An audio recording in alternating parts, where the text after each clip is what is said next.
Ladies and gentlemen, good evening and welcome to tonight's City Council meeting and the Committee of the Whole meeting immediately thereafter. Tonight's City Council meeting is called to order, and I kindly ask our City Clerk to please take the roll call. Bowering. Here. Furnish. Here. Hilbert. Here. Kasserag. Here. Maliki. Here. Marks. Here. Mayor. Mayor here. Palmquist. Here. Paschke. Here. Reinecke. Here.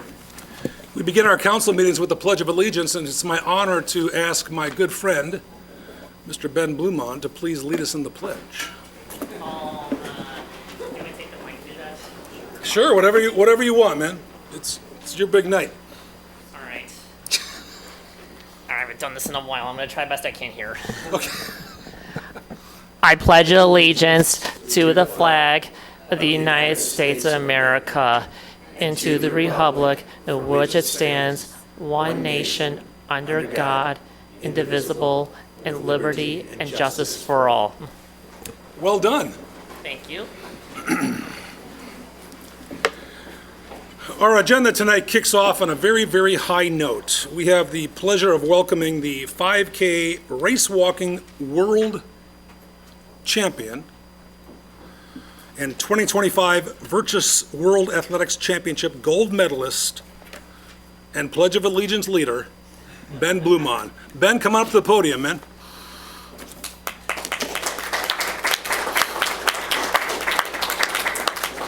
You know, Ben, I should have mentioned you're also a Geneva High School graduate. That is correct. Yes. Would you mind sharing what year that is? 2017. Holy fudge puffs, okay. I know, it was that long ago. The floor is yours, sir. All right. Do I just face that way? Yes. Okay. Speak into the microphone because I just checked, there are 4 million people watching right now. Good evening, everyone. My name is Ben Blumond, and I'm an athlete with Special Olympics Illinois, a member of the Fox Valley Special Recreation Association, snowshoe and track and field teams, and an international eligible Team USA para-track athlete with Athletes Without Limits.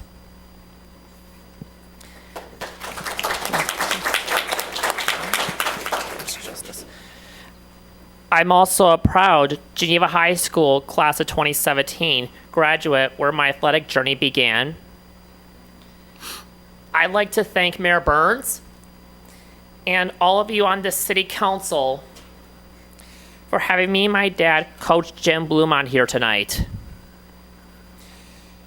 Just 3 weeks ago, we were halfway around the world representing Team USA, the state of Illinois, and our hometown of Geneva at the 2025 Virtus World Athletic Championships in Brisbane, Australia, where over 30 countries were competing.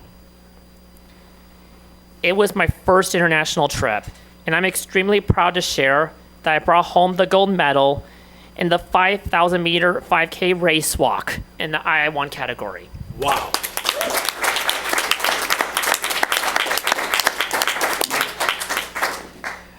The race conditions were very tough. I mean, literally. It was 97 degrees on the track. Oof. Yeah, I know. And there was a tough group of judges reviewing every step, and I had to be near perfect to avoid getting red cards and a disqualification. Race walking demands not just physical strength, but focus, precision, dedication, and mental toughness. And I'm proud to say I finished with no red cards and earned my place on top of the podium as a world champion.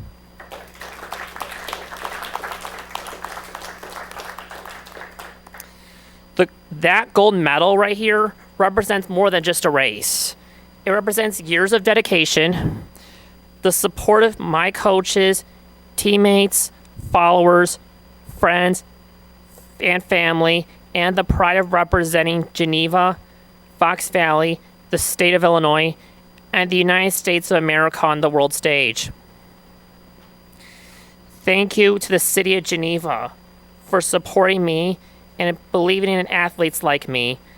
I'm so proud and honored to have represented our community. Thank you, everyone. And thank you again, Mayor Burns and the Geneva City Council for hosting us this evening.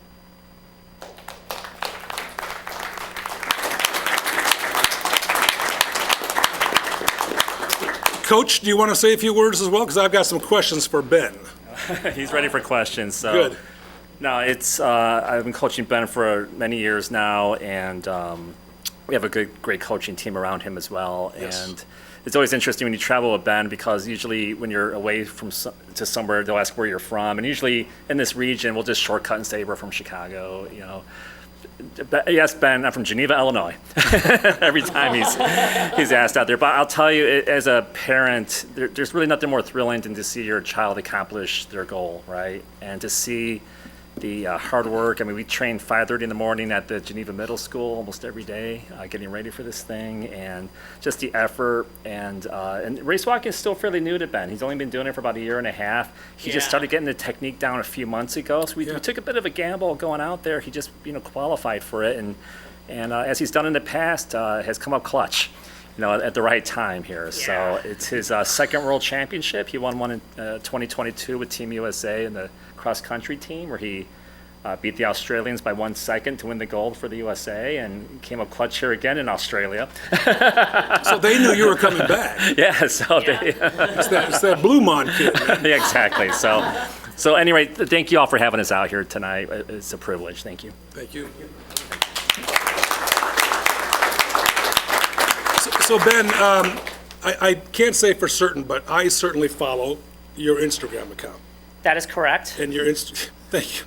And your Instagram account is replete with all sorts of incredible stories about what you've overcome, how you trained for this particular event, and that this event was virtually brand new to you.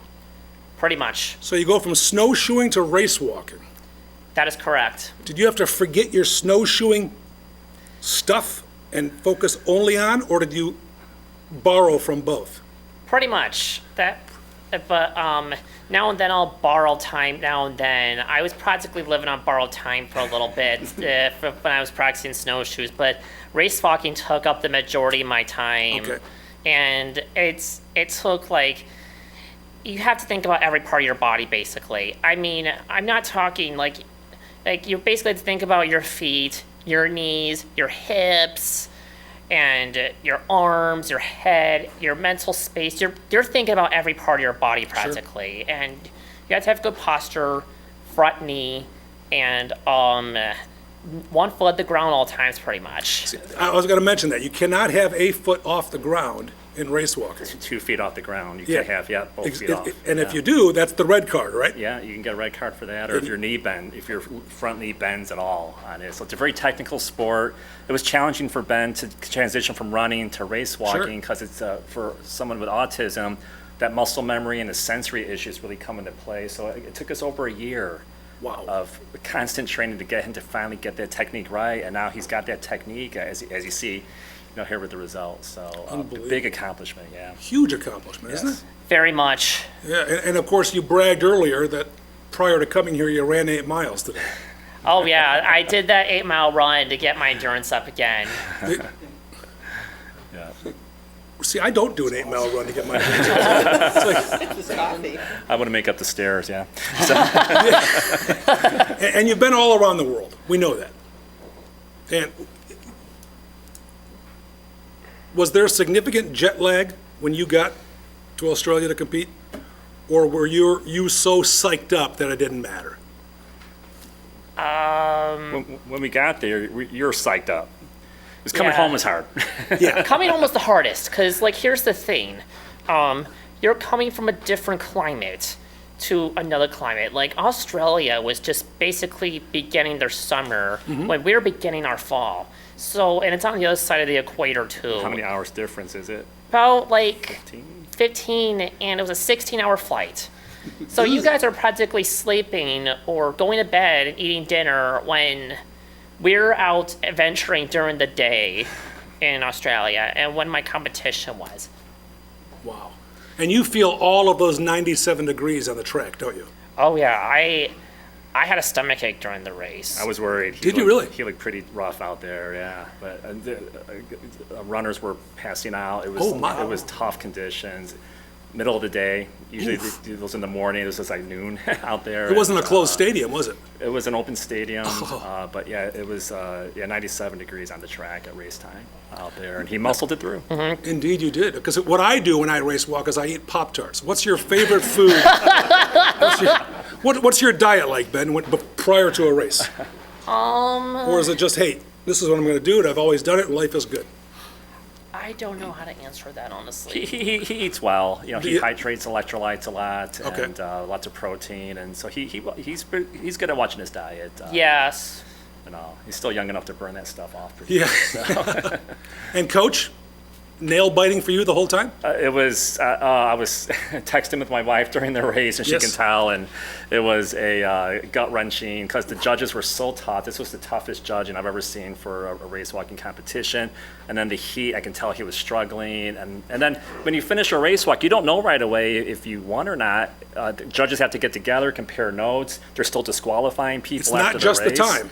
No, it's all technique. And so we waited about 20 minutes before we my found gosh. out if he, won and qualified. So yeah, so it was that was emotional. He was almost in tears. I'm like gonna throw up. It was horrible, But when we got the news, it was just such a relief, and Isn't that incredible? I'll never forget it. I mean, we got back to the hotel room that night after we had a chance to celebrate, and we just were looking at each other like, what the hell just happened here? It's just amazing. It was- Yeah, I know. I couldn't believe the news either. And besides, it's like I was proud to represent America. Of because course. it's like we've never it's like the USA got its only medal in Australia too. Because I've had teammates fall short Yeah. of getting bronze medals just this in Australia, and I was the only lone American medalist in Australia. They did great.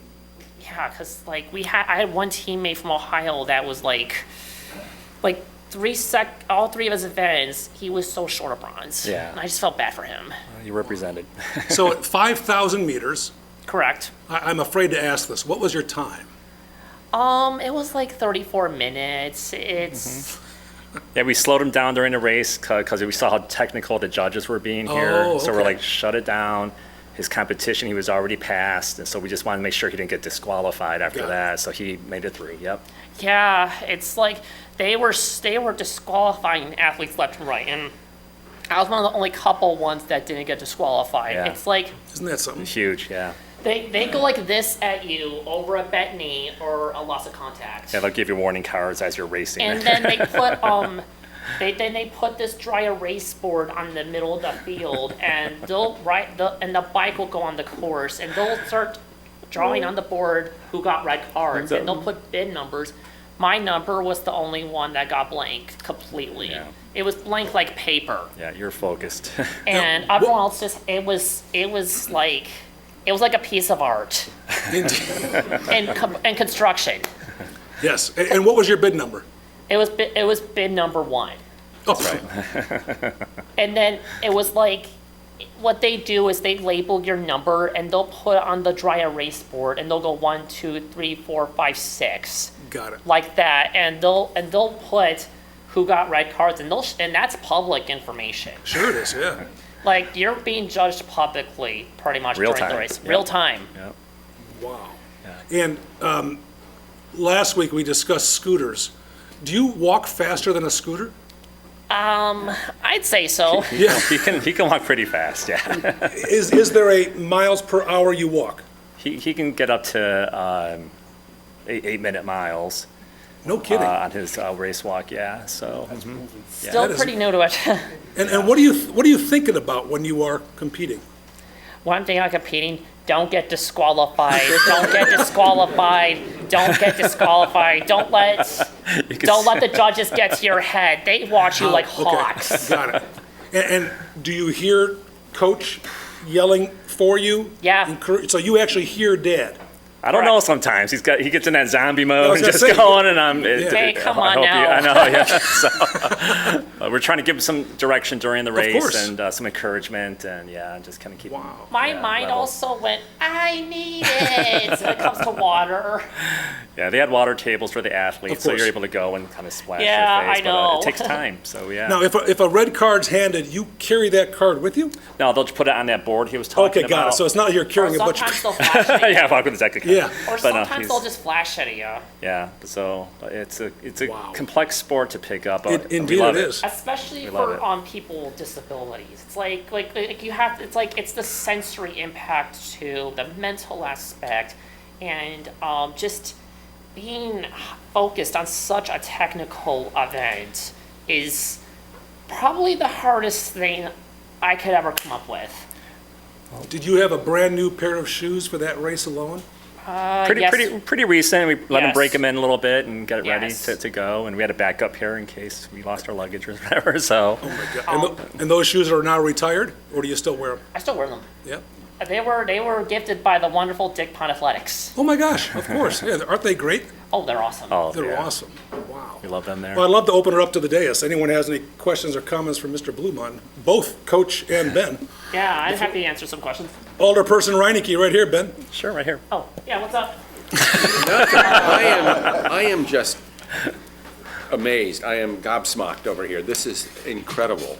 And how would I put this? Let's just start at the top. Picking up a sport in 18 months, being at a international caliber, is mind-bending. It's truly mind-bending. And so, kudos to you. It's an unbelievable level of accomplishment. And I would say I feel honored and privileged to have you representing us on the world stage. Well done. That's all I got to say. Thank you. Thank you. Appreciate that. Thank you. And I'm glad to call Geneva my home too. And I'm glad to represent you guys on the world stage. I can also pass the medal around to you guys if you guys want, because it's pretty heavy. It really is inspiring what you've Isn't done. that Well- cool? Well done. Yeah. Pretty much. It's heavy, isn't it? We got charged extra luggage to bring that back, so. Yeah. We got charged extra. Okay. No, you did not. No. Okay. Anyone else? Questions? Yes, Alderperson Patchke. Yeah, what's up? So, congratulations. That's Thank you. really cool. I was excited to hear that your race was in Brisbane because I actually went to high school there. So, I'm curious what your favorite part of visiting Brisbane was. You went to high school in Brisbane? Yes. And yes, it's hot. That's awesome. What'd you like about Australia? I want to know what you liked about it. It's changed a lot since I was there. Well, What- you stayed downtown Brisbane, right? Yes. Where was our celebration meal at? It was at Walter Steakhouse. Okay. It was so delicious, and one of the waitresses that was helping us actually had her first day there, and We were she her was- first customers, yeah. Yeah. And we wanted to make that day special for her, so But we loved the wharf area so we can watch the bridge, the Story Bridge. It's have dinner. clean. It was, and then we got to ride the river, the cool taxi cabs on the water there. And, we just we went whale watching as well, Yep. which was amazing. So it was great. It was a great trip. Did you have a Vegemite sandwich? We did not have Vegemite. Oh, now you're talking an old song. Yeah, exactly. one of the things I liked about Australia too, how clean it was, and the people were so friendly too, and it's like businesses were everywhere. One of the things I was fascinated by Australia is how different the fast food names are from American chains. They call Burger King Hungry Jack's.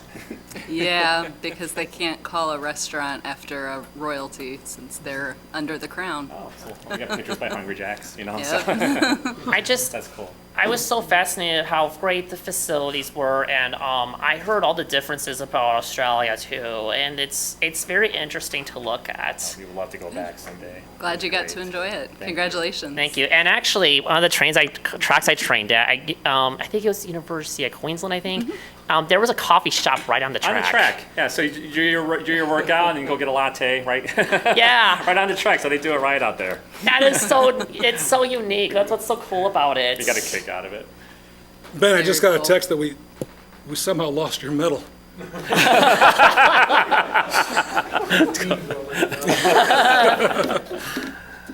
Well, Well, Mayor Burns, oh, I'm sorry, yes. Oh, yeah, please, Alderperson. No, congratulations. Thank you for letting us all take a look at your medal. You're right, it is heavy. And I was curious, do you know what the flower is that's on the front of it? It's really beautiful. I'd be happy to answer that. It's actually a gum tree. It's one of the country's trees. I think it's the only country that has gum trees. Gum tree, Yeah, and it's uniquely designed, and the ribbon colors, orange and purple, that's like the organization's colors that was hosting this event. And Virtus. Virtus means what? It's basically an organization. It's basically Special Olympics, but it's with people with intellectual disabilities, and that many para athletes compete in this. So Paralympics, you're familiar with. Of course. There's two aspects of it. There's the physical disabilities where you'll see runners with implements. And then you got the intellectual disability part of Paralympics. And Virtus runs that, the intellectual, it's for elite athletes, so he has to qualify and, to be able to compete at that level there. So, but Virtus is a huge organization, and Yes. Athletes Without Limits is the sponsor organization in America that helps you get into Virtus events. So, yeah. Oh yeah, it's like it's basically you have to qualify basically. Right. Like I qualified through a USATF Masters event in Michigan. You had to travel around to get them qualified, exactly, so. We had to travel to get qualified. So basically, yeah. Anyone else on the dais for Mr. Blumont? Well, Ben, we have a little gift for you, if you don't. And we have some for you too, so. we're We'll hand out yours first. Okay, very good. So, well, so for Mayor Burns, we have a couple of things. One is a koala that Ben just fell in love with, and we had a little medal engraved on it that my says Ben Blumont 2025 Geneva Sun Virtus Gold Virtus World. So if you wanna- Wow. All right, Mayor Burns. Oh, my gosh. That is so sweet. Thank you. Thank you. It's what's right there is the Australian flag, and that's the gold medal. It's basically a replica of what it is. It's like I got. It's not a candy chocolate? I wish it was. If it was, it's probably just expired by now. That's beautiful, man. Thank you very much. Anytime. Really appreciate it. And then also, Mayor Burns, we brought you a piece of official team gear. Oh, my, look at that. One of our Team USA hats. So Ben, you want to give that to the mayor as well? I hope it's like an 8 1/4 because I got an Irish head, man. It's very unique. It should stretch. This This will be the only hat never worn while running. Basically, Yes. Thank you. Thank you very much. And then for the whole council and members of the audience here, we do have some official Team USA buttons that Ben's gonna cool. walk around and pass out to. Yes. So we can do that here in a second here, but so we'll pass those out in a second to y'all. So again, we're really grateful. Kevin's been such a great friend of our family over the years, and just thank you for having us out here again. Well, every time I call, Ben never answers, so it's kind of ironic. Exactly. So. Yeah. Also, members of the audience, thank you for coming tonight. I'm glad to show you all this amazing opportunity to show you all the medal that I got here, and if you're all supporting athletes like me. Good job, Ben. Thank you. Ben, you may remember several years ago, we had you here at City Hall. That's correct. Yep, and that was an equally exciting evening. Uh-huh. Tonight, we have a certificate for you on behalf of the city council, on behalf of the entire community. Uh-huh. Last time, we dedicated a day to Ben Blumont. Remember that? Yes. Yeah, I need that back, by the way. 'Cause World Championship deserves an entire week. So we have declared this week through November 9th as Ben Blumont Day in the city of Geneva. Oh my gosh! May I Wow, present this to you? Yes. that's amazing. Okay,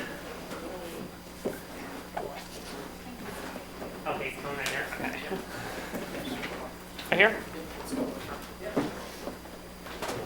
Coach, you want to be in the photo? Do Sure. you want the coach in the photo? Sure. Thank you.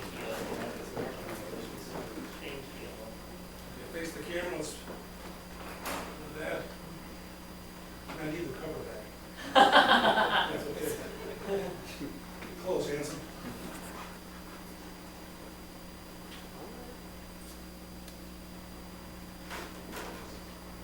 I think we got them all. Thank you so much. I think so. I mean, I've won the rest of the week. Carry this with you, man. Get a little super free stuff, All right. especially in St. Charles. That's a perfect idea. Thank you for this. And we forgot to truly recognize Mom as well. Mom. Yeah, Mom. Want to say a few words?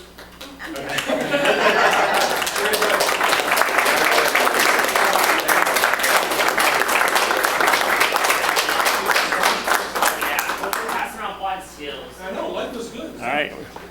Sure, once you give me that, you can pass up the buttons really quick. Thank you. There you go. Thank you for the amazing honor. Hold on. Thank you for the amazing honor, Mayor Burns, and to the rest of the City Council. I'm happy about this opportunity to represent you all, and I can't wait to do it again in future events. More to come. Yes. Ben, later this evening, we're actually taking a vote to build your statue. Oh, that would be so cool and so kind. I'm gonna go ahead and start with the City Council at passing out buttons, and then I will pass out buttons to the rest of the audience. Excellent. All right.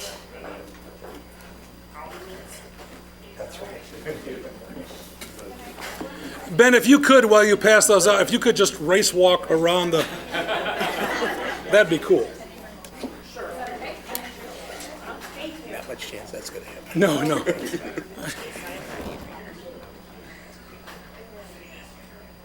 not the right button. You don't need it if she's not. You didn't kill it, did it? Thank you, sir. minimized. Thank you very much. I love it. Yes, thank you very much. Appreciate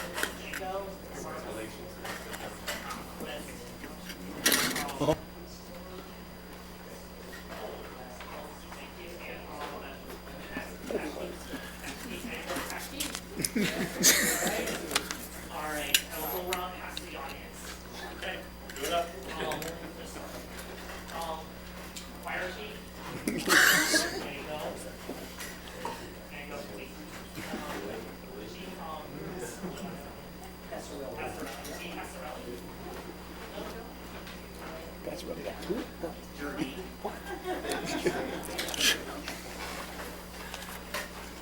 There you go.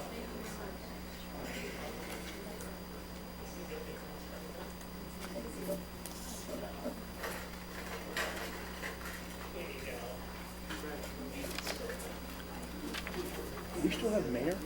Just out of curiosity. Yes. Okay. Coach Bluemont, did you bring these home from Australia? What's that? The buttons? Yes. How many bags did you have altogether? Oh, don't ask. They were crammed. Seriously? More than 10? It was crammed. So, And you flew Braniff? no. Thanks, Chief, for. Remember Braniff? Oh, yeah. It's for the more mature people in the audience who remember that airline. We're going to continue on with the agenda. Ben's going to hand out the buttons, sneak back, and bring us some more stuff.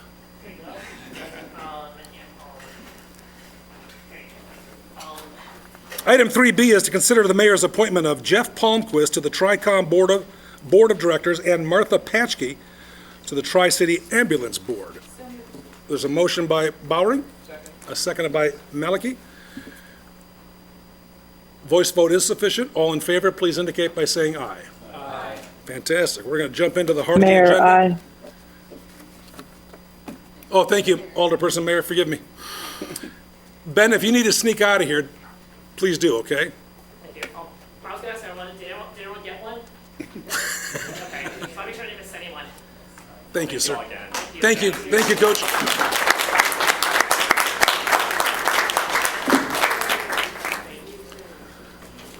Thank you, everyone. DM me, Ben. Item 4, amendments to the agenda. Are there any amendments this evening? Item 5 is the omnibus agenda. All items marked with an asterisk are considered to be routine by this city council, and all those items can be considered and acted upon with one motion. Motion by Paschke, seconded by Bowering. City Clerk, please take the roll. Paschke, Aye. Reineke, Aye. Bowering, Aye. Furnish, Aye. Kilberg, Aye. Kasserag, Aye. Maliki, Aye. Marks, Aye. Mayor, Mayor, aye. Palmquist, Aye. 10 affirmative votes, 0 nay votes. The omnibus agenda has been approved by this city council. I just wanted to offer one comment on the financial reports. The city sales tax, I think this is something that I think the community should be proud of, actually. The first 4 months of our fiscal year has shown that our community sales taxes are up about 20% over what they had been, and we're exceeding our goals for 25, 26 by a significant margin. It tells me that the retail business in Geneva is doing very well and doing much better than our neighboring communities of Batavia and St. Charles that can't say the same thing about their first four months. Thank you. Thank you, sir. We jump to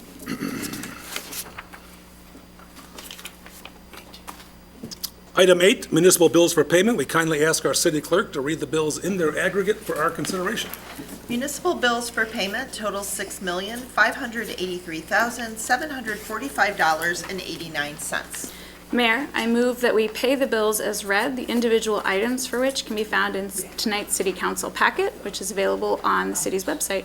Alderperson Bowering makes the motion to pay the bills as presented. The information is available in each city council member's packet and, of course, on the city's website. Is there a second to that motion? Seconded by Paschke. City clerk, please take the roll. Bowering, Aye. Furnish, Aye. Kilberg, Aye. Kasserag, Aye. Maliki, Aye. Marks, Aye. Mayor, Mayor, aye. Palmquist, Aye. Paschke, Aye. Reineke. Aye. The bills have been approved for payment with a vote of 10 in the affirmative, 0 in the negative, and 0 council members absent. We jump to item 9, Committee of the Whole, items of business. 9D is approve resolution number 2025-132, authorizing a contract with Williams Brothers Construction for wastewater treatment plant screening building in the amount of $6,290,000. Bowering makes the motion. Seconded by Kasserag. City Administrator Voigt. Good evening. The item before you is the authorization of the pipeline crossing agreement, and we do have Superintendent Holton here if there are any questions regarding this item. I can't read. Is that an asterisk? Yeah. It is? Forgive me, ladies and gentlemen, personal privilege. I screwed up. I did not see the asterisk on this item. Item D and item E were both included in the omnibus agenda. Unless anyone wishes to discuss this further, it's already been approved, but I humbly accept your apology. And I extend my apology. Your forgiveness, my apology. Good boy. Item 10, folks, presentation of ordinances, resolutions, and other items. Item 10A, consider resolution 2025-134, authorizing the sale of publicly owned surplus property to Third Street Holdings, LLC. Paschke makes the motion. Bowering makes the second. The floor is City Administrator Voigt. Good evening. The item before the City Council, this is the final step in a process that has been before the council a few times before. This resolution will approve the sale of the property to Third Street Holdings LLC, and this property will be used for outdoor dining for Niche Restaurant. That is the plan. And this does support strategic plan goals, purposeful growth and economic development 1 and 2, and then we do have Director Timoshenko here if there are additional questions. Are there additional questions from the dais for either our Director of Economic Development or our City Administrator? Seeing none, sensing none, City Clerk, please take the roll. Paschke, Aye. Reineke, Aye. Bowering, Aye. Furnish, Aye. Kilberg, Aye. Kasserag, Aye. Maliki, Aye. Marks, Aye. Mayor, Mayor, aye. Palmquist, Aye. Mayor Burns. Aye. With 11 affirmative votes, 0 nay votes, and 0 council members absent, Resolution 2025-134 has been approved. Thank you very much. Item 10B. Consider Resolution 2025-26, amending Title I, Administration, Chapter 2, Municipal Taxes of the City of Geneva Code of Ordinances pertaining to the imposition of a municipal grocery retailer's occupation tax and municipal grocery services occupation tax. So moved, but did I note that it's chapter 9, not chapter 2? It is Chapter 9, forgive me. Second. Second on the no worries, or just second on the motion? Second. Bowering and Kasserag, excuse me. Ms. Voigt. Good evening. In July of 2025, the City Council passed Ordinance 2025-15, and the certified ordinance was sent to the Illinois Department of Revenue in accordance with their filing deadline. We received a letter in October requesting a minor amendment. This letter with the amendment language is included in your packet. And this is due back to them by December 1st, 2025. And we do have Director Maluski here as well, if there are any questions on this change. Any questions for the Finance Director? City Clerk, please take the roll. Bowering, Aye. Furnish, Aye. Kilberg, Aye. Kasserag, Aye. Maliki, Aye. Marks, Aye. Mayor, Mayor, aye. Palmquist, Aye. Paschke, Aye. Reinecke, Aye. Mayor Burns. Aye. 11 votes in the affirmative, 0 votes in the negative, 0 council members absent. 2025-26 ordinance has been approved by this council. Item 10C, Resolution 2025-135, authorizing the execution of a public utility easement for 915 Ray Street. Paschke and Marks. Ms. Voigt. Thank you. The resolution before you is the owner of this property has a dedicated utility easement to allow for the burying of existing overhead facilities. The existing facilities are not in an easement and not along a lot line. This is a fairly procedural item, but we do have Superintendent Holton if there are additional questions. Questions for the superintendent? If not, the clerk will take the roll. Paschke, Aye. Reinecke, Aye. Bowering, Aye. Furnish, Aye. Kilberg, Aye. Kasserag, Aye. Maliki, Aye. Marks, Aye. Mayor, Mayor, aye. Palmquist, Aye. Resolution 2025-135 has been approved with 10 affirmative votes, 0 nay votes, and 0 council members absent. Item 10D is consider ordinance number 2025-27, granting a variation to reduce the required street yard setback from 30.72 feet to 22.31 feet for a front porch extension at 601 North First Street. Bowering makes the motion, Palmquist makes the second, and Ms. Voigt, the floor is yours. Thank you. The ordinance before you this evening, the subject property is requesting to improve their property, by extending and widening the existing porch. The applicants have met all of the city's requirements, and this item was approved unanimously by the Planning and Zoning Commission on October 23rd. And we do have Director DeGroot here if there are additional questions. Are there any questions from the dais for the director? Alderperson Bowering. David, you don't have to get up. I just wanted to say I'm excited to see this improvement happen. This is not so far from my neighborhood, and it seems like a really nice way to give this property a nicer, welcoming entrance. And yeah, so I'm glad to see folks investing in their properties this way. Thank you. Thank you. Anyone else? If not, the city clerk will take the roll. Bowering, Aye. Furnish, Aye. Kilberg, Aye. Kasserag. Aye. Maliki. Aye. Marks. Aye. Mayor. Mayor, aye. Palmquist. Aye. Paschke. Aye. Reinecke. Aye. Ordinance 2025-27 has been approved with 10 affirmative votes, 0 nay votes, and 0 council members absent. Item 10E, consider resolution 2025-136, authorizing the execution of a non-binding letter of support for the continued feasibility study of the dam by the Army Corps of Engineers. And to clarify, that is the Fox River Dam, currently owned by the Illinois Department of Natural Resources. Motion by Paschke. Seconded by Kasserag. Ms. Boyd. Thank you. The resolution before you is for a non-binding letter of support. The Army Corps of Engineers reached out to all of the communities with state-owned dams requesting letters of support for them to continue their study of the waterway, including the dam. This letter does not obligate the city to anything, and following the completion of the study, the Army Corps of Engineers and Illinois Department of Natural Resources will provide the results to the community via a presentation at the City Council. They did commit to a public presentation to provide that information.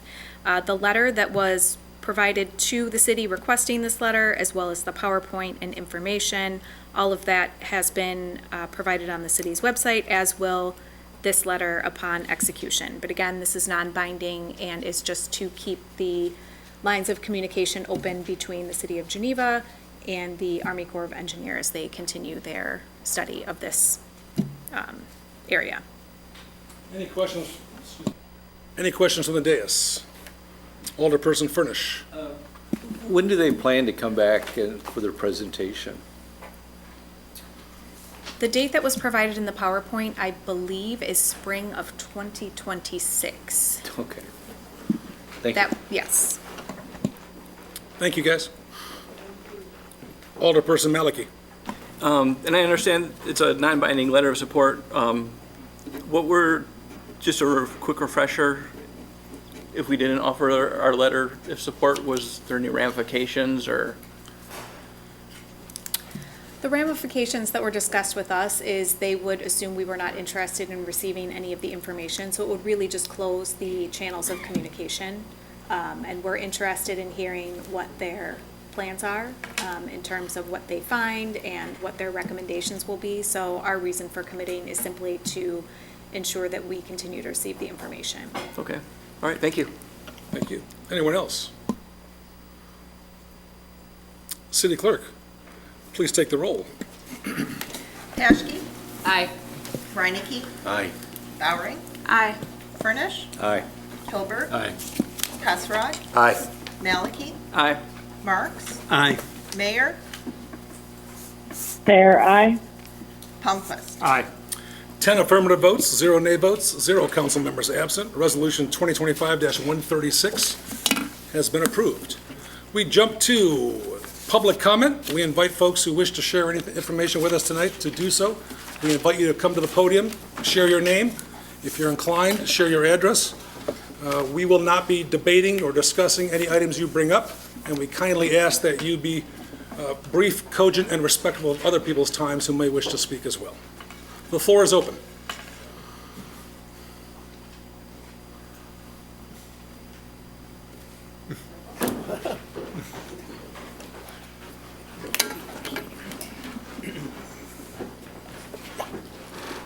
I'm Michael, you all know that. This is Bruce Heidloff. He is the owner of Milray Cyclery. He's been around for 43 years, and if my memory serves me correctly, it was 43 years ago that Braniff declared bankruptcy.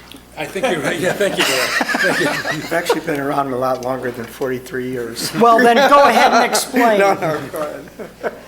Just wanted to bring you up to date on a few things going on with the Chamber of Commerce. Tomorrow night, Tuesday the 4th, we have a chat with the Chamber going on at the Geneva History Museum. It's from 6 until 7. Basically, come on by, ask questions, we'll chit-chat, have a good time. On Thursday, the 6th, we have our annual awards dinner coming up. This is when we honor the members of the Chamber who have, exemplified themselves throughout the past year. But more importantly, we will be presenting this year's Wood Award winner. It is the highest honor that the Chamber can offer to any citizen here within the city of Geneva. On Friday, the 7th, we have a Slay Your Socials event going on. This is being presented by Sunshine Social Media.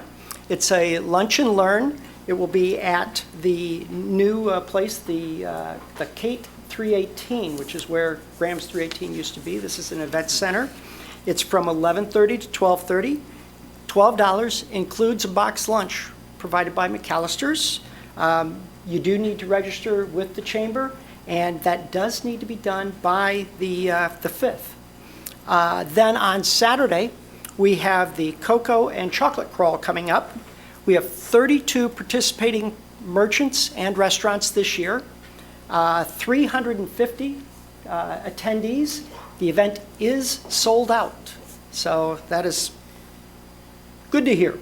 Last but not least is kind of down the road. We've got the Christmas Walk and House Tour coming up on December 5th and 6th, which of course the City of Geneva is the presenting sponsor for that event, and we thank you for your support.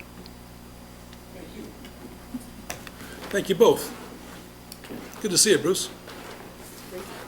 And you, Michael, of course. That's okay. Anyone else? Yes, welcome. Thank you. Hi. I'm Patrice Berthaud, here representing Geneva Voices, a rapidly growing coalition of neighbors who care deeply about our city's future. In just the last month, we've seen extraordinary growth in people wanting to connect, stay informed, and have a real say in what's happening in Geneva. The mayor recently held an informal event where he made himself available to answer questions on the spot. And we very much applaud and appreciate that effort. Considerable new information was obtained, and this ability to speak directly and get immediate answers, rather than relying on this one-sided public comment system where the city council can be perceived as functioning autocratically rather than as a representative public body, really goes a long way in connecting with the residents. I thank you very much for that opportunity. So in order to be brief and to the point, I've condensed the myriad of concerns brought to our attention to one common theme that unites us, the issue of fiscal and fiduciary responsibility. One example that was given was neglect and deferred maintenance on city-owned properties may have saved pennies on upkeep, but now forces taxpayers to spend far more dollars on total replacement. In the case of the blacksmith shop, it is fantastic news that the demolition permit apparently has been resubmitted. This underscores a pivotal opportunity for City Council to heed overwhelming community feedback, which has flagged this neglected corner as a top resident concern. Hundreds of thousands of taxpayer dollars have already been poured into preservation efforts, yielding no tangible gains, only lost potential revenue from stalled development and diminished downtown appeal. We urge the council to prioritize Geneva's long-term best interests by exploring options that honor our heritage while unlocking economic vitality, and to move decisively forward on this issue. Of top concern is the subject of dam removal. On this topic, citizens are simply asking the questions why. What is behind this apparent bias towards removal? Detailed engineering analysis was submitted to this body outlining the true financial and environmental costs of dam removal, which was ignored. Why? A cost-free, low-risk alternative to dam removal was offered to this body and was summarily rejected. Why? Other municipalities receiving the same letters from the IDNR have been involved with their residents in over a year-long process of due diligence involving consultants, economic impact analysis, impacts on strategic plans, and yet we've done none of these. Why? We are waiting upon a reissued USACE report for guidance, yet ignore the reasons behind the reissuance. Over 1,000 public comments and pushback from state agencies are what forced the USACE to acknowledge the lack of engineering rigor applied to the original report. Yet you have faith that their second attempt will be somehow more accurate. Why? The original dam was breached in 1952. The History Museum has information on the health hazards that were created. The stench, the mud flats that prompted them at that time to take action and build a new, durable, and very costly dam in 1960. All that recent real-life experience is being ignored. Why? Legal opinions have been obtained that have shown that assuming dam ownership will incur minimal additional costs and risks. The potential cost of dam ownership is being wielded as a scare tactic to silence debate. Why? We have an extraordinary natural resource in this river, one that other municipalities have developed, honored, treasured, transforming it into a significant economic boon for residents and visitors alike. You hold in your hands a decision that, if taken, can permanently preclude that possibility for Geneva. The impacts of this decision extend far beyond your tenure on council. And so I ask each member to answer directly, in their time, the following questions. Do you support the permanent environmental destruction of a natural resource? Do you support, as you plan, also to go to referendum asking for millions of dollars for a new police station, placing additional tax burdens on an already struggling populace? Do you support the absolute preclusion of future development and prosperity along this extraordinary river that has been so much a part of our history? If so, we ask why. And how does this reflect the wishes of your constituents that you represent?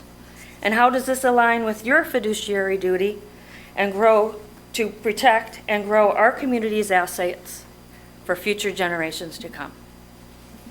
And I thank you once again for your time. Anyone else? Young lady? Sorry, this came for a while. Oh, take your time. Good evening, my name is Linda Mazur, M-A-Z-U-R, and my question is regarding when I read the minutes for the agenda and saw the letter to, I'm sorry, I left my notes at home, and there was regarding the letter that was in response to the Army Corps of Engineers letter. I don't think they could have worked any harder at their letter to make it purposely confusing. It appeared to me that they gave us two choices, which were exactly the same choice when they say, oh, this is just a letter of, that's not, it's just a letter, it's non-binding, it's all this. And may I say in advance, I appreciated your letter, Mayor Burns. I think it was written well. Now, I will say I don't necessarily agree with throwing more federal funds after an organization that in 2023 or whatever year it was claimed to have so much information, as we found out, outdated, misinformation, and we're waiting 2 years and we still have no answers, so we'll throw more money after it. But it says here, if you respond to this, you are, this is from the Army Corps, this is from Kenneth Rockwell, it says, let's see, IDNR's ability to serve as a non-federal sponsor and proceed with dam removal or modification without opposition from us. That was choice number one. And it says we request a formal request a formal letter no later than January 31st. If you do not respond to this, we're going to assume, I'm paraphrasing now, that you're in favor of dam removal. Choice number one, choice number two. Sound the same to me. Sounds like it was written on purpose.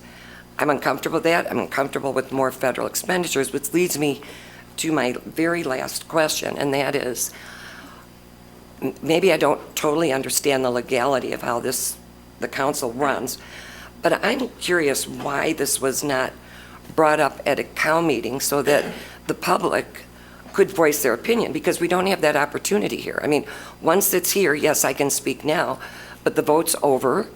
I have have no input into the letter. And again, I did like the letter. I don't agree with the federal government spending more money, but does this not have to go to Cal? I mean, I would really like an answer on that. I know you're not here to answer questions apparently, but why? Why weren't we given an opportunity to give our input into this letter, which, and this is another legal thing, even though your response was great, the fact that you responded, does that commit us to not being in opposition? Because it is a response, and that's a legal thing, and I'm not an attorney.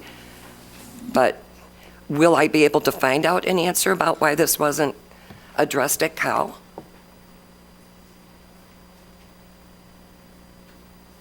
I'm happy to give you my cell phone number. The short answer is It doesn't have to be. the action of a council is required.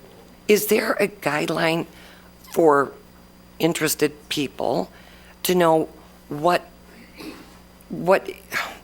they're entitled to have input to and what they aren't? Because it's really hard to know. And where would I find that? I will be happy to reach out to the sheriff. If you serve, I'm sorry, I didn't hear. I will be happy to contact you and share that information. Okay. I'll be happy to contact you and share that information with you. Okay, and you want me, what, just to leave my number? Well, I'll give you, you have a pen? Sure. Okay, my cell phone number is 630-742-8916. Okay, thank you. Of course, Thank thank you. you. Anyone else? Yes, sir.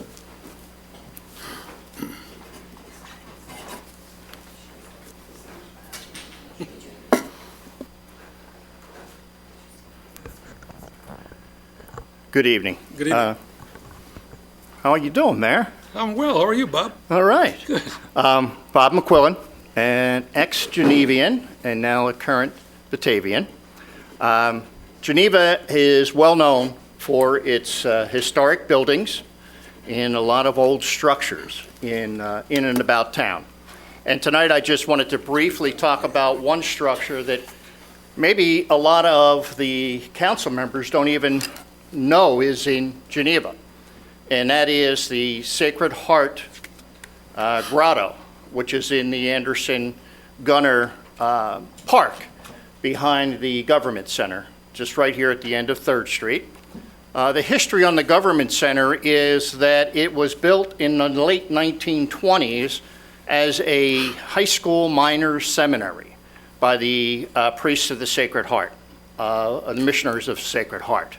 And it was sold to Kane County in 1971. So from about 1930 to 1971, thousands of guys attended there as either high school students or potentially become seminarians. Since it had closed in 71, it actually sits on Kane County Forest Preserve property. And since 1971, nothing was done to preserve it at all. And starting in 2021, a group of us decided this really needs to be restored. It was totally destroyed by graffiti over the years. I had a PowerPoint presentation with some photos, but understand you can't do that at a public comment. So it was destroyed by graffiti. You couldn't read any of the panels, anything. You couldn't see the altar really that well at all. So we started in 2021 to restore it, and happy to say that after 5 years of hard work and dedication, we have just signed the contract to redo the tile floor, and that'll be done in the spring of 2026. And that will complete the restoration process of the grotto. What I wanted to do just was make sure the City Council was aware of it. We've gotten some publicity over the last several years by the newspapers, and we've really seen a lot of uptick in people visiting the grotto. We have some cameras there. They have stopped the graffiti. No one has touched it in 4 years, and we can also count the number of people that have come there. So it is a very beautiful place. So I'd like to invite all of you to take a walk in the woods someday and look at it. It's directly behind the Kane County Government Center. And also wanted to make a request of the City Council if we could possibly put some kind of notation of it on the city website, under the attractions area that is on the city website. We have a website, so we can just put an easy link on there and open it up to even more people that visit the city on a regular basis. We've also sold memorial bricks, so if you would like to buy a memorial brick to help out for the restoration, certainly the information is there in the packet. So thanks for your time, and very willing to answer any questions. Thank you. Okay, thank you. Thank you, Bob. Anyone else? Yes, sir.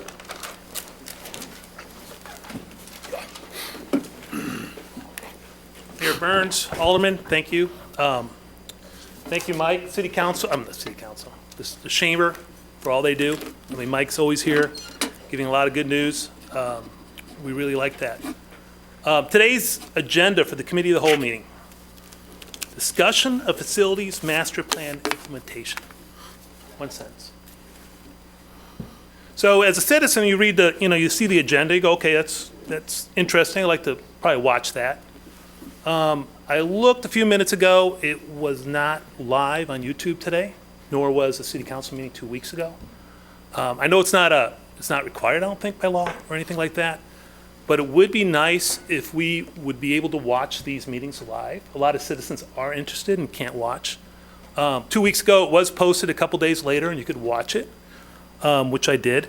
But we need some more transparency, right? Let's get the information out. I did send an email to my alderman and requested that not only that this be live, that the special committees as a whole be live.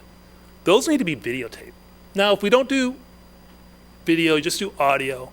But to get the essence of the meeting, you need to listen to people and hear what they have to say, right? We should have minutes on those meetings. So I went, this packet came out, I went to look for the minutes from the meeting we had 1 week ago. We had a special committee of the whole meeting, which was called on a Friday before the meeting on a Monday, so it gave everybody a good 2 days' notice. But there's no minutes. There's no minutes of that meeting anywhere. It was a great PowerPoint presentation by Ms. Voigt. I really liked the PowerPoint, gave an outline how we're going to get to this referendum to get the new police station that we need, that we should have gotten on the ballot last year, but we didn't because of a mistake. So I'm just asking y'all to let's get ahead of this, right? If you're gonna, I don't know if you cook or bake or whatever, if you're gonna cook a good meal, it takes time, right? You try to rush a meal, you got a bunch of people coming over your house at 5 o'clock, you probably start cooking around 3 o'clock, right? You don't put the food in the oven, or maybe you do, but you don't put the food in the oven. If people are expecting to eat at 5 o'clock, you don't put the food in the oven at 5 till 5. Your food's gonna be burnt, it's not gonna come out real well, it's not gonna be a real good experience. That's the experience I'm kind of getting here, right? Let's get the information out in front of the residents.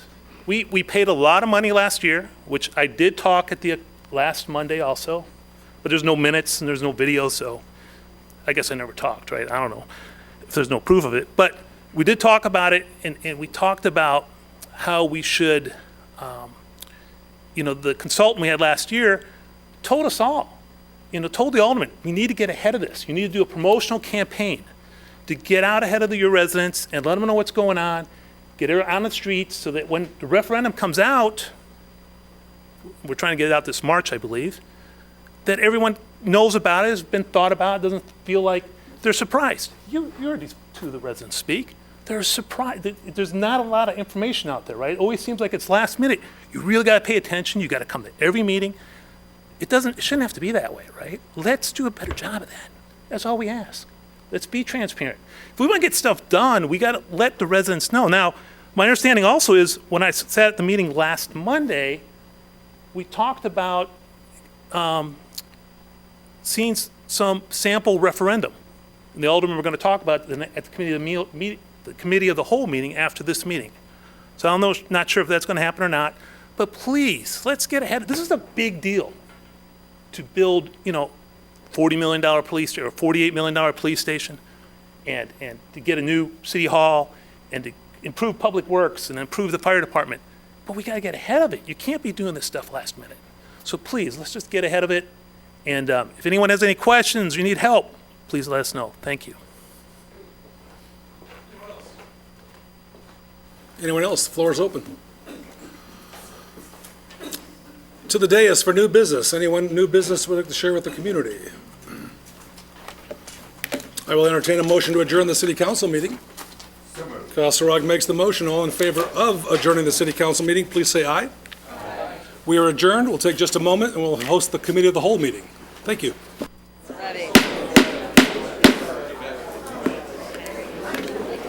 That's how you do it. Yeah, I know. You totally slam it. That's how you do it. Hello, I'm Alderperson Richard Marks of the 2nd Ward, along with Alderperson Kasserag. We both represent the 2nd Ward, and I'm calling the Committee of the Whole Monday, November 3rd, 2025 meeting to order. All the council members are present. Alderperson Mayor is still, I believe, on the phone. I hope so. I am. Alderperson Mayor? Yes. Okay. I'm here. Excuse me. We started the meeting. Thanks. Meeting is called to order. The first item 2 is to approve the committee of the whole minutes from October 20th, 2025. Need a motion? So moved by Paschke, second by, which one was it? Cusser. Voice for vote only. All in favor, say aye. Aye. Motion is approved. Items of business.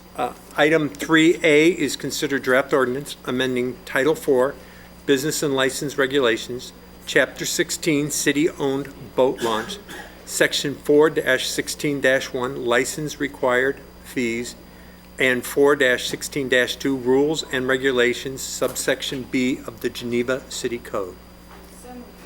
Motion by Bowing, second by Paschke.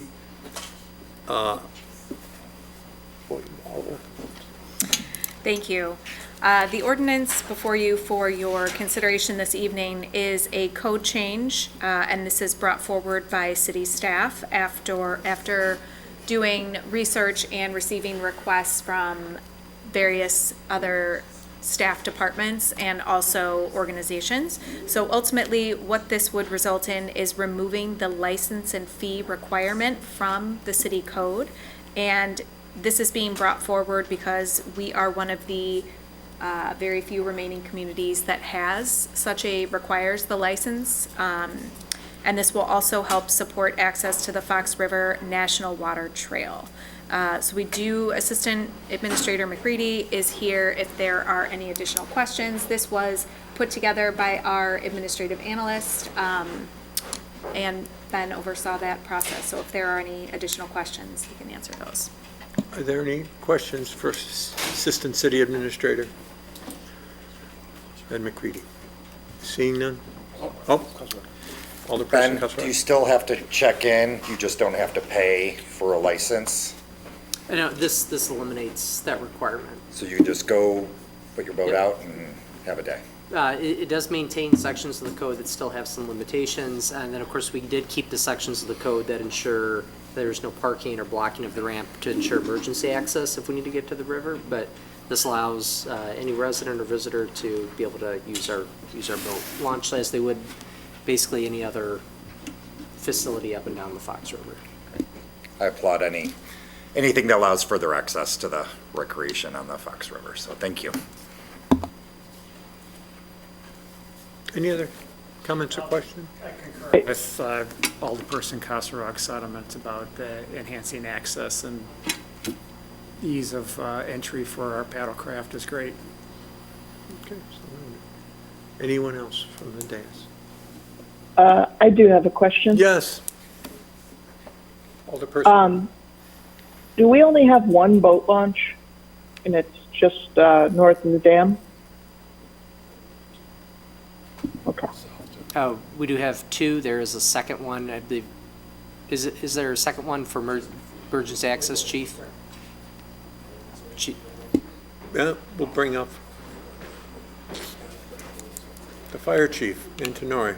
He's going to answer this one. I may be thinking of the county one. Yeah, this is the only one that the city owns. There's one in Fabian West. That's a county forest preserve ramp, and that's it. Oh, then there's sort of a, it's not really a public one, but there's one near Water Street on the east side near the bike shop that we use for emergency access. Does that help? That's it. Okay. Thanks, Chief. Alderperson Mayor, any questions? Any other questions? No, thank you. Okay. I support this. All right. Any other questions? A voice vote should be sufficient for this. All in favor, say aye. Aye. Any opposed? Mayor, aye. Okay, passes unanimously. Next item on the agenda is 3B, which is the discussion of the facilities master plan implementation. Do I have a motion? Moved by Reinecke, seconded by Alderperson Kasserag. All in, we can go. City Administrator Voigt, I think you have a presentation, correct? I do, thank you.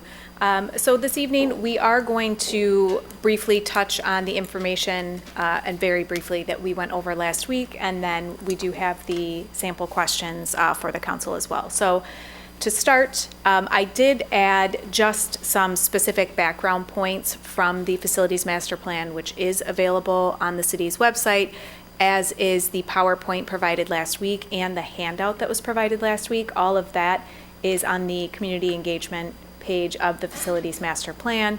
The reason I wanted to touch on this was it hits on the specific items that the community identified as important, the fact that it's a historic community, the age of the facilities included, and I did highlight the police station because that is where we are starting. And the second, from page 2 and 3, just on what is included in the Facilities Master Plan, program requirements, existing conditions, and then accessibility, security, equality, resiliency, sustainability, and historic character were identified as areas of importance as the council moves through this process.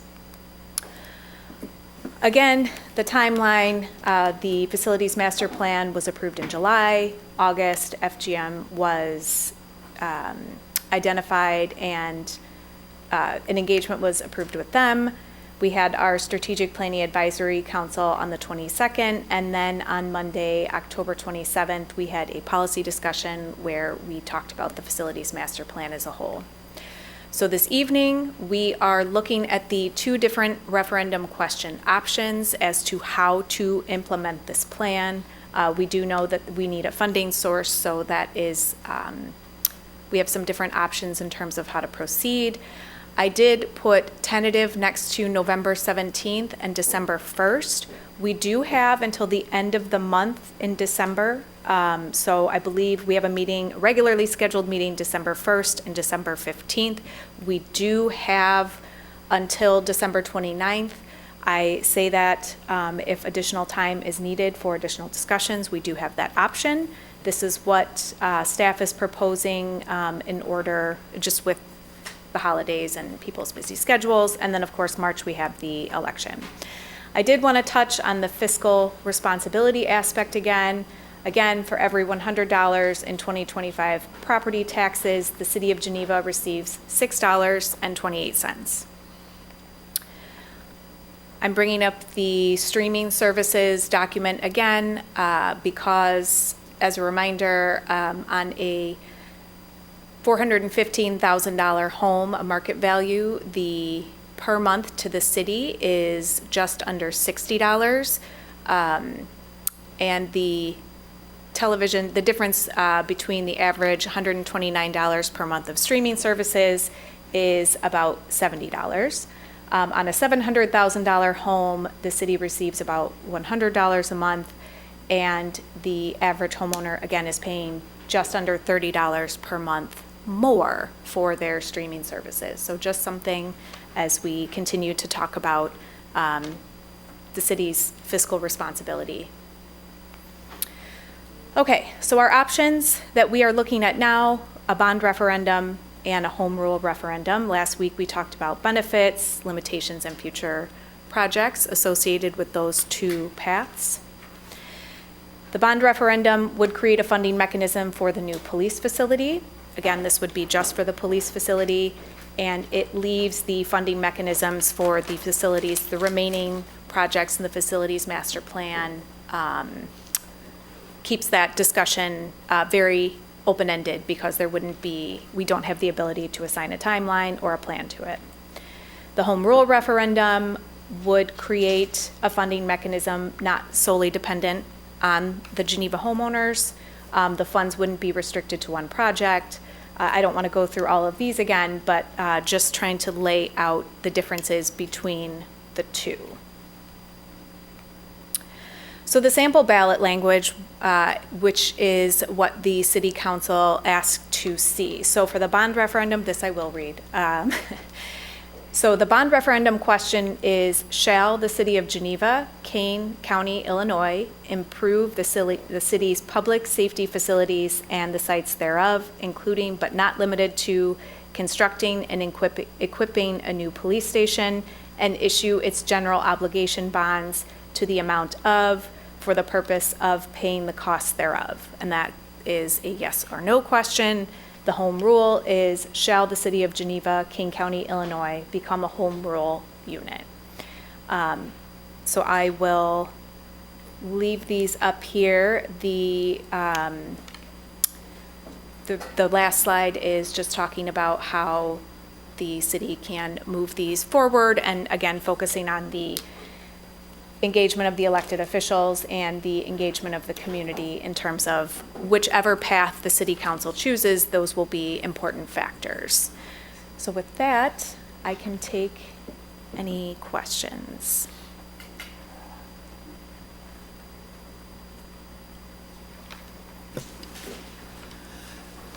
Go ahead. Okay. Person Paskett.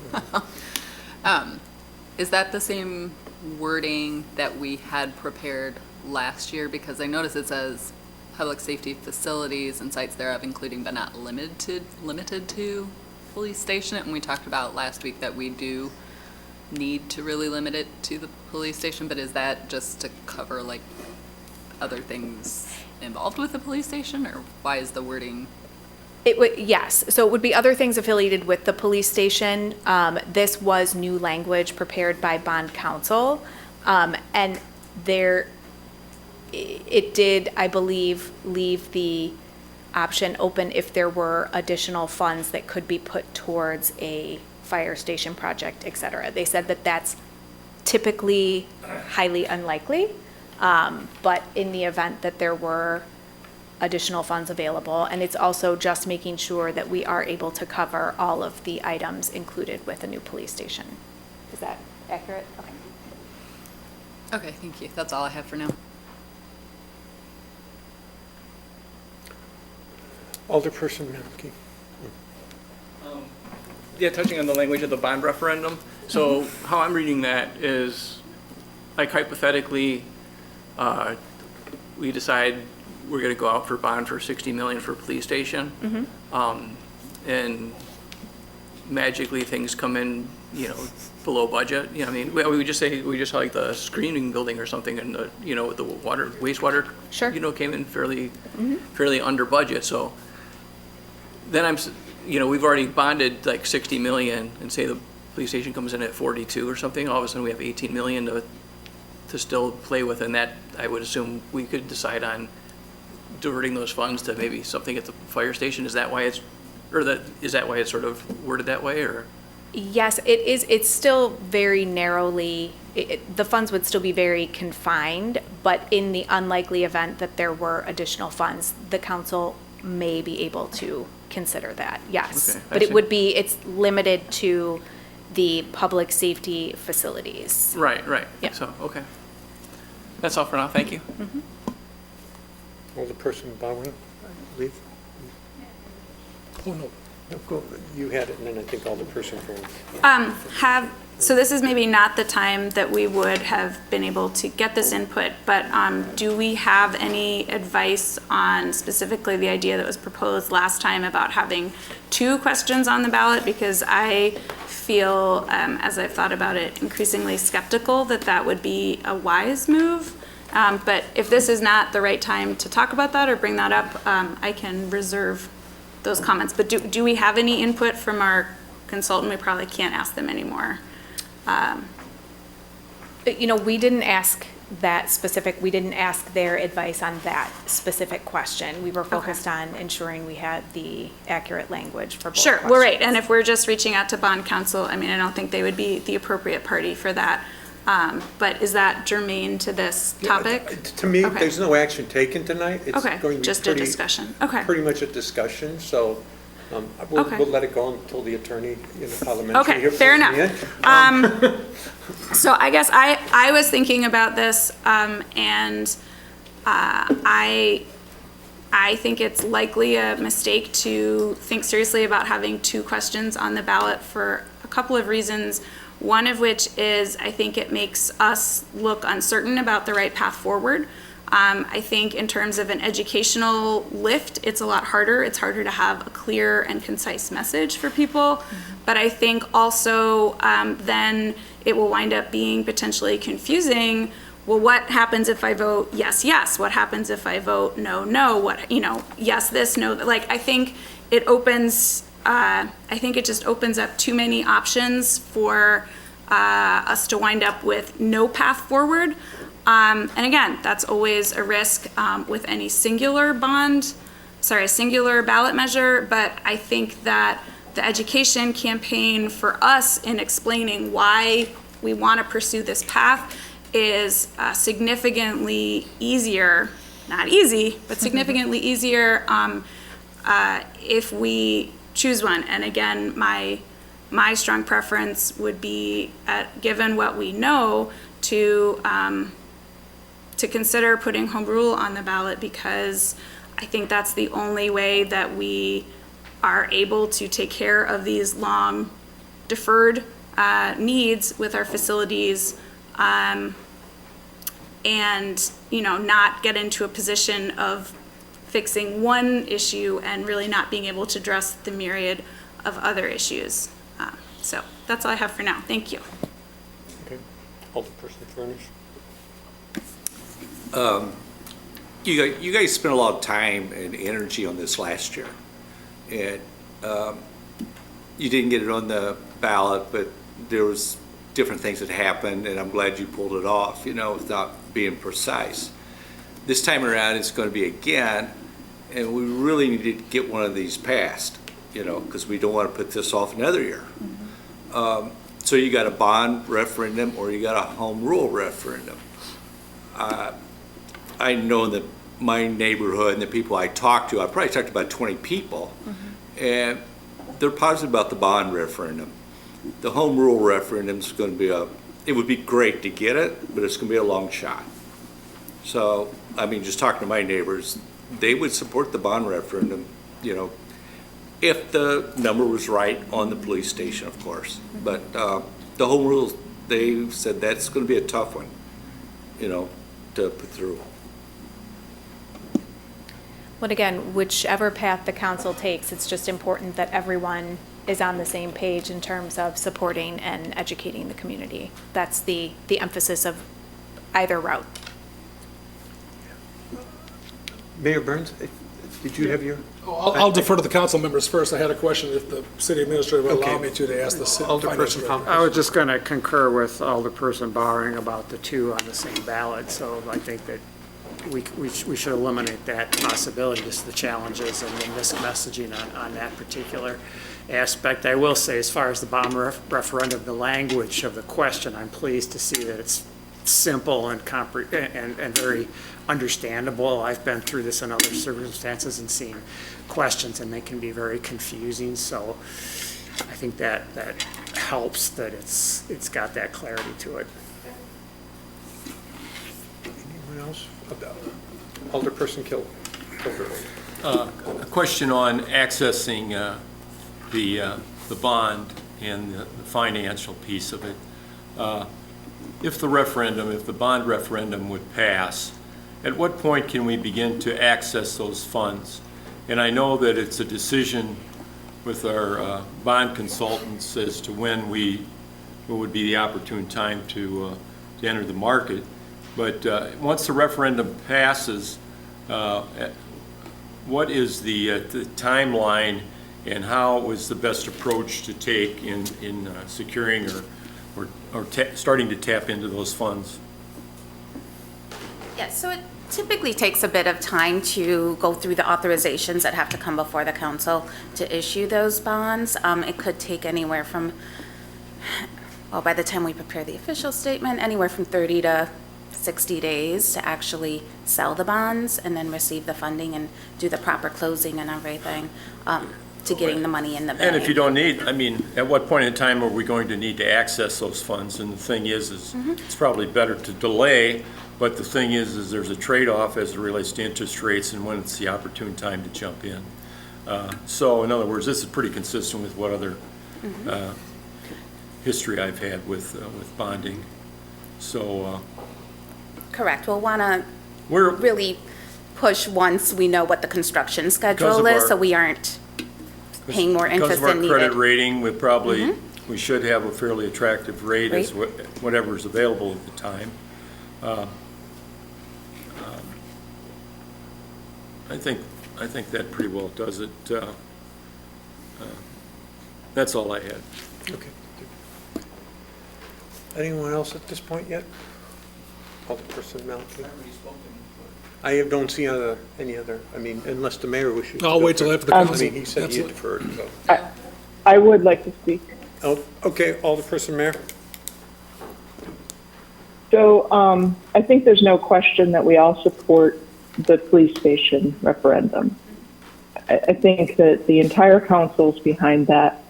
And I think whether or not we go to home rule is, I don't think unanimous. I know that there's at least one member of the council that is against it.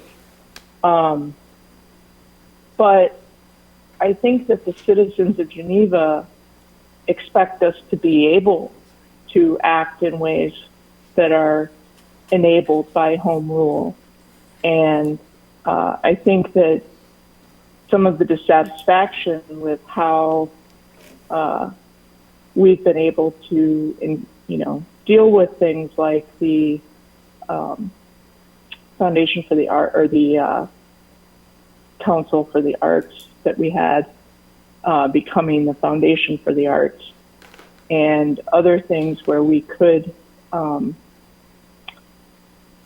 act in a way that the community is wanting us to, but we don't have any of that information right now prepared. And I wonder if it's worth going through the exercise and bringing it forward with a list of pros and cons, and I think it's mostly pros. I think that we should move forward with that so that we answer the questions for ourselves and get a consultant's point of view of whether or not to move forward with the home rule referendum.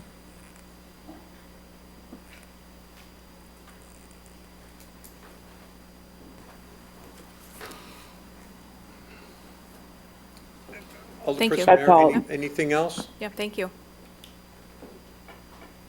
No, I think that covers it. I mean, I think we all agree on the police station, so there's no question there. It's just this issue, and I think that we could better more robust information before we make a decision.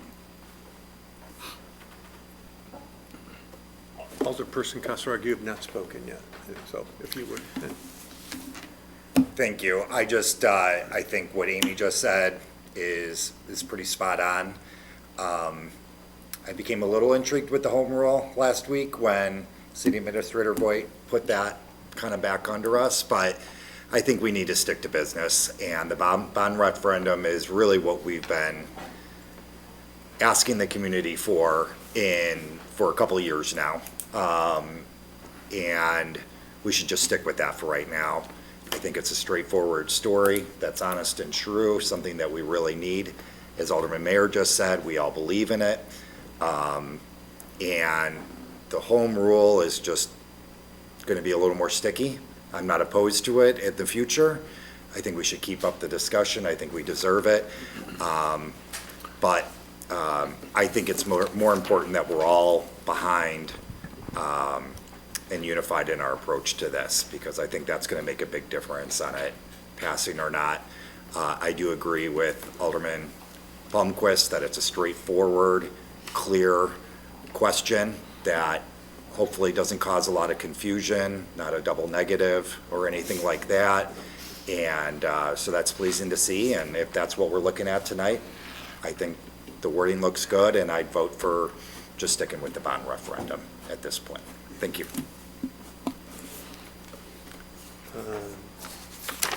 I think Alderperson Melky, I believe you were next on the list, and then Bowen. So technically, we could issue a referendum on any ballot, correct? Primary ballot, general election ballot? Correct, I believe that's correct. Yes. The city attorney has said correct too. So. Sure. So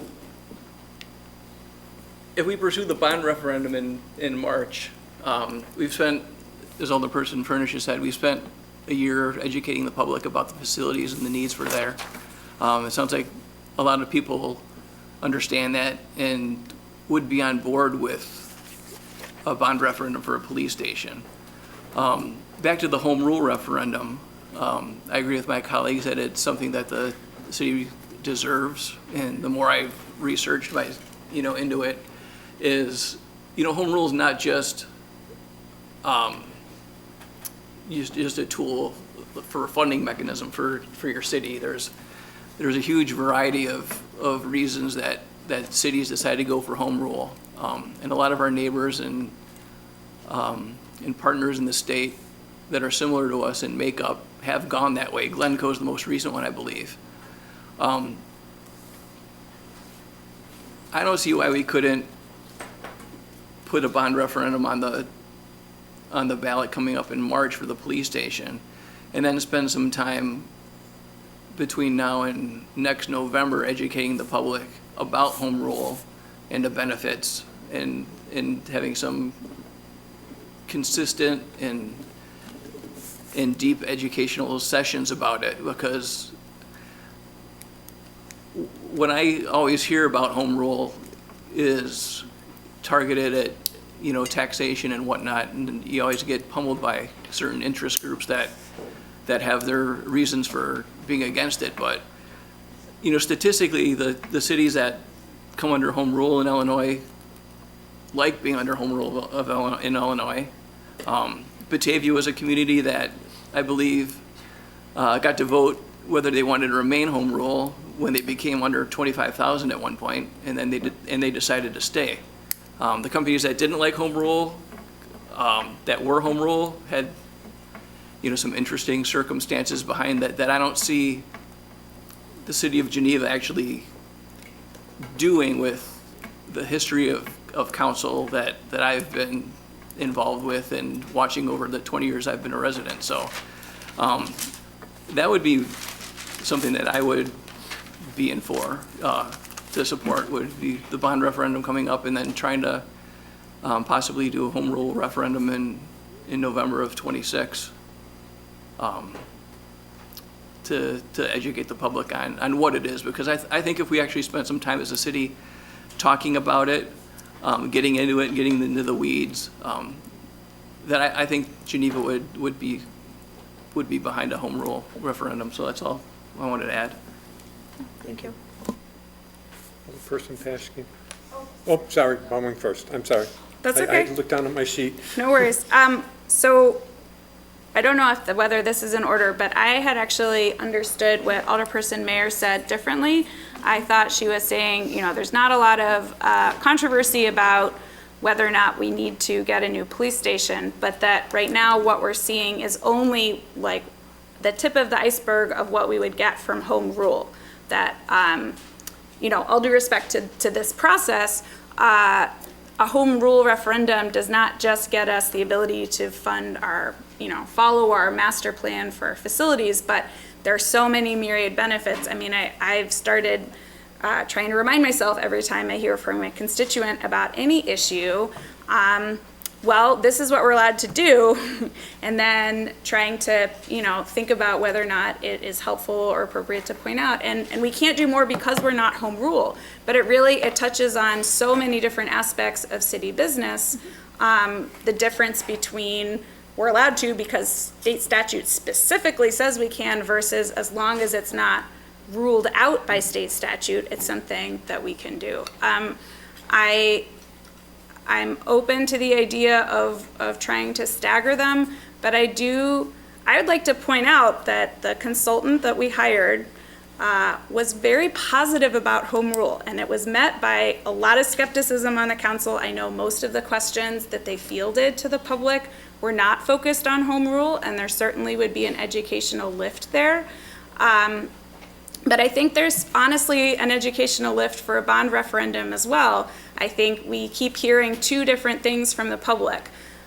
I've heard about a bond referendum, but maybe I have some questions about it still, or wait, I haven't heard nearly enough about the bond referendum. I still don't understand why we need it. Why are you going to raise my taxes? Everything is already so hard financially and expensive, et cetera. So honestly, I feel like we're starting off from the same place for either one of them. I think we've not really done the public education part yet. So I don't personally see that as a reason to rule out home rule.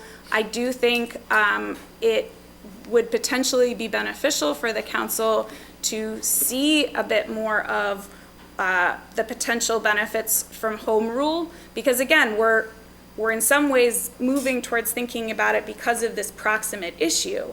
But I know that it's something that the council has thought about in the past, again, for a wide variety of reasons. And I think, and I guess I would like to say also, I guess I would hope that all of my colleagues here would be able to support something even if it was not their first choice. I know that, not every vote goes the way of every single member here. Not every vote we take is unanimous. But even if there was somebody on the council who did not support home rule, I would hope that if that was on, I hope we wouldn't have to have a unanimous council in order to ever consider putting it on the ballot, because I think that's too high a bar. We don't require for a referendum that the populace is unanimous either. We require a majority vote, or depending on the question, maybe 2/3 majority. I do actually forget how that works right now with referenda. So I guess I'm curious whether Alderperson Mayer would opine, because I had understood what she was saying differently, but perhaps Alderperson Kosarog had the right of it and I misunderstood her. But I thought she made I thought she did make very excellent points as I understood them. Alderperson Mayer, do you wish to? Yeah, no, Ani, you understood me more accurately. I don't, I think that the questions that I deal with most often from constituents, the number of times that I have to explain that we're not home rule is often. So explaining why home rule might benefit us is a much better endeavor, I think, to go through again than continually having to tell people that we can't do things that they would like us to do because we're not home rule. And I think in regards to the facilities plan, my main motivation is relative to City Hall's accessibility and finding a way to fund the makeshift phase 1 of the plan for City Hall so that we can get an elevator tower that has that can bring people up to the level of this chamber. That's really my main motivation, other than, I think the community wants us to be able to act as home rule in general. Thank you. Alderperson Paschke, no. So I was a little bit intrigued by the idea of staggering the two, but then I think the point that we would have to educate the public twice makes that void to me. I think, and I can't remember if it was Alderperson Bowering that pointed out that even with the bond referendum, the public needs a lot of education still. We might think in our circles that people generally agree that this has to happen, but that's not the voting base. There's still a lot of work that has to be done to communicate and educate. And honestly, we just tonight heard a complaint about the city's history of playing it safe or chipping away at building projects, and I see the bond referendum as doing more of the same. Yes, it's gonna fix one small thing that we know needs to be fixed, but it gives us no route even to really solidly plan for all of the other things that need to be fixed down the road. And I think that that would be incredibly short-sighted of us when we're hearing from people and we know ourselves that we got here because, obviously there were financial constraints and a lot of historic problems and issues, but we're at a point where we could make a decision that could set us up to plan appropriately for all of our facilities for the future. Not only that, the consultant was enthusiastic about the option based on all of the work that they did in the city of surveying the public, and city staff has pointed out the benefits of it to us as well. And I think that neglecting to hear them out and to hear out the consultant that did the work and hear out the public who's pointed out the flaws in the ways that this has been handled before, I think it would be a poor decision to go for the easy win that we might not even win, and then we're back at square one completely with nothing. So I think we need to trust that the public can be open to learning, and we need to be committed to helping teach the public. And I think to Alderperson Bowering and Alderperson Mayer's point, we need the tools to be able to do that. So city staff, please instruct us on all the benefits of home rule. But honestly, I have heard complaints from people. We always hear, the interest groups that harp against home rule, but when you look at the surrounding communities that are, and like Alderperson Maliki pointed out, most communities that are home rule are very glad that they are, wouldn't choose to go back. They don't become, crazy out of control entities like they get accused of trying to be. And I think that the city has shown incredible restraint and fiscal responsibility, and I don't see why the public shouldn't trust us, especially if we can do an education campaign appropriately over time. So thank you. That's all I have. Alderperson Compost. Yeah, like Alderperson Furnish, I spent a lot of the weekend speaking to constituents, and those who I really respect have been in town a long time, see the benefits of home rule.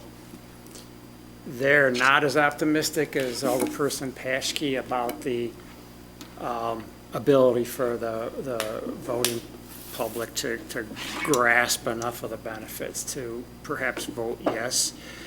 So I would like further information like Alderperson Mayer suggested to get kind of the pros and cons more delineated so I can better assess myself what kind of lift that education is, because I just don't want to take two steps back. So the subsequent approach has some merit to it and get a win and make sure we don't take two steps back. But if I see in a little more detail, the lift isn't as much of a challenge, and I think that those merits, which I concur with Alderperson Bowering and Mayor and many of the things that I get questioned on or can we do this, our limitations. We're kind of one hand tied behind our back in terms of a lot of management. We get challenged on economic development. And we don't have a full complement of quivers in our arrow. There's many undeveloped properties that we could develop much more enticing economic development packages and not rely solely on TIF, for example, that we don't have. So there's all those things, but how digestible and understandable is that? I still have some concerns and wouldn't want to take a step back and lose another year or two in at least getting the police station. Yeah.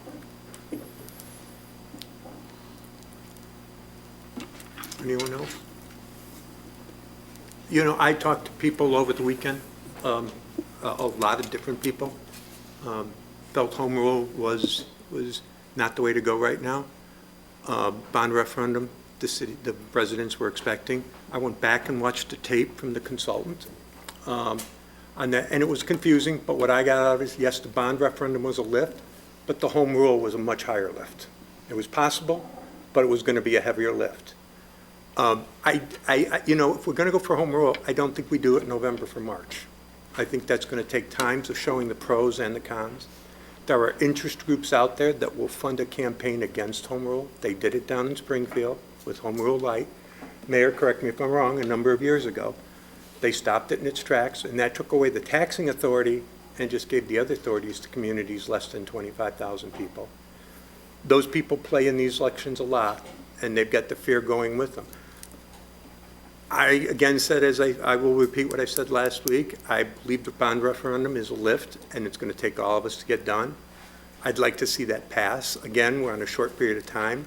If we're going to do for home rule, I would say then that we start that education process right away in May for November or March so that we get out, because you can't give just the pros. You got to give the cons to say you're fair, or we're going to be told you're not giving us both sides of the story, because other people are going to be out there giving only one side, you know, which is going to distort what we're trying to say. I think we can get the bond referendum through. I'd like to see the police station move forward. I think that's going to be a heavy lift to do. It seems like it's going to be a lift, but I think it's an easier lift because people have been hearing about it. Anything we do right now is going to be a hard lift. Remember, a sales tax for the county of 0.25%, which wasn't explained well, went down almost 70% voted against it last November. And, you know, with all that's going on in government above us, state and federal, just doesn't make anybody really have a lot of great thought processes of government right now. And so, you know, you've got to look through that noise too as we're looking at this. And I've been on this council long enough, and I worked on the last referendum that got us the excess for the, you know, updating of some of the equipment and stuff that we had to let go. The sales tax referendum of 0.25%, that was a lift.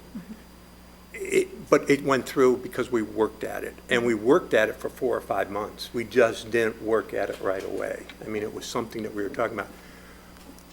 Home rule referendum is definitely an education. It's got to be pros and cons, and I think it's going to take longer than what we've got with the holiday season coming up.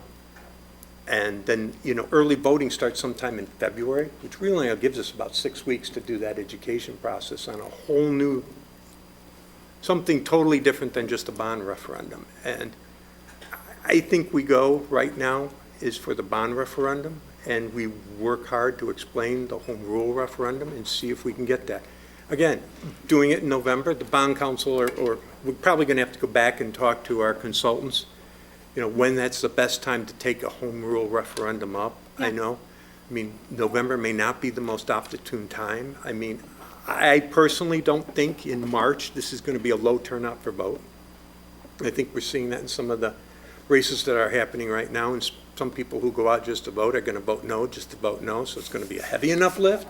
So I think there's a lot of homework, and we've been talking about doing that education for a couple of years now, and I think we've just got to set a hard date and time of when we're going to start that education and start it and see how it goes and determine the right time for that to be put on the ballot. I think, and from people I'm talking about, when you mentioned home rule going to a referendum, they were totally shocked. They knew a bond referendum was coming, or if they didn't, they kind of understood it. I think the police station, if you tour it, sells itself that you need a new police station. Mm-hmm. There's no, if you toured City Hall, it would also sell itself for a new updated building and improvements made. But, you know, again, my thought process is go for what's a little bit lighter of a lift and get through it, and then really set our date of, we got through this, let's in May get the materials going and start doing the home rule, if that's the way the council looks at it. But I did hear before for home rule referendum, it should be unanimous from the council because otherwise it divides people. I think a former city administrator had told us that once, Mary McKittrick. If you don't have the council 100% behind it, it makes it a bit much harder for home rule. So I think there's some education that has to be done for us also, so that we can do it. I can't explain everything of home rule right now. I'm not totally opposed to home rule, but I am opposed to coming out of the clear blue with all of a sudden bond referendum being switched for a home rule. I just don't think that's going to set well right now with the community. I think they're anticipating something of a bond referendum coming. We know that people aren't going to be happy with the bond referendum. They're not going to like where it is. Yeah. They think we're going to be spending too much on it. I mean, there's all those questions, but you can overcome it because a couple of tours of the police station solve itself. It's going to solve itself as we give them other tours of some of the other facilities also, but I think it'll murky the waters if we try to switch it, and that's my opinion on it. Mayor, I know you've been waiting. Mayor Burns. I don't think anybody else has comments right now. Mr. Chairman, and members of the committee, thank you for the great discussion. When I am asked, and have been asked, and continue to be asked, why are we still discussing two options? My response is, in alphabetical order, Furnish, Palmquist, and Reineke. 30% of this council is new. I would never say to my friends Larry and Mark and Jeff, just go watch the damn meetings that happened a while ago. You are now part of this group. You have to help inform and make the decision with us. Secondly, for the finance director, if I may, I want to amplify what Mr. Kilberg said. If a referendum is successful, we have the ability to sell bonds in certain tranches. We do. And if we do not, miracle of miracles, it's a $1 million ask, and we only need 500,000, we don't have to sell the remaining 500,000. We don't. Okay, so keep that in mind. Number three, there were statements made that, gee, there's always something you can do without bonding for a referendum. Look at South Elgin, for example. What this community might not know is South Elgin had other bonds that weren't yet retired they used to pay for their police station. Look at North Aurora. North Aurora was a $9 million police station about 10 years, actually more than that. So if we are to have a wholesome and vigorous and respectful debate, let's debate apples and apples. I am grateful to the new members for participating in this debate. I think it's wonderful. I think this council, minus those three, advancing any particular issue would be a disservice to all of you. So that's why we continue to have this discussion. And when we consider the financial opportunity we have with respect to selling tranches of the bond, that has to be factored in. It And does. I know Alderperson Kilberg touched on that, which I'm glad he did. So, and of course, Dean has experience on that as well. So, Can I ask a question in regards, so when you pull down the first tranche, the interest starts being charged on that right away. And the reason I'm questioning it is, it's past this March, okay? Let's say it passes. Okay, that real estate tax for that bond referendum isn't going to show up until, that's not going to be paid until next June 1st and September 1st. So you've got to kind of time that, don't you? Or do we end up taking out of reserves to pay that interest? How does that work? It would depend on, realistically, I would want to time it with construction, and when we start seeing those costs come in, the further out we can push it and actually take out the bonds and pay as little interest as possible is what we would want to do. We would work with our Spear Financial, our financial advisors, to design what those tranches would look like. They can't exceed the total dollar amount, but we can look at, say, if we need $20 million within the first 2 to 3 years, we can take those out, close on those bonds, and then proceed and make adjustments as needed throughout that construction life. Yeah, I don't know how long it takes to build a police station either. Well, in Montgomery, we built a public works facility. It took nearly 3 to 4 years. Okay. So, but if we can. Hopefully not that long. Hopefully I'm not hoping that not that long, yeah. However, but it'll save a lot of interest if we did it in those tranches. That is an option that we can design. And Mr. Chairman, if I may, Go the ahead. language on the left, I would direct everyone's attention to, after the word including, which is the fourth sentence, but not limited to, constructing and equipping. Equipping is the key word in this. We have heard multiple times, well, why did it only cost St. Charles blank, yet Geneva's proposal is blank times whatever, 1.5. Equipping. That's lights, furniture, fixtures, you name it. It's not just building the shell.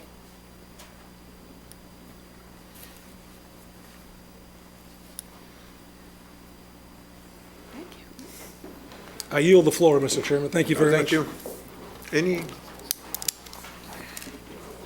person pass? So I like being the optimistic one here. I guess I'm not usually. But I'm curious.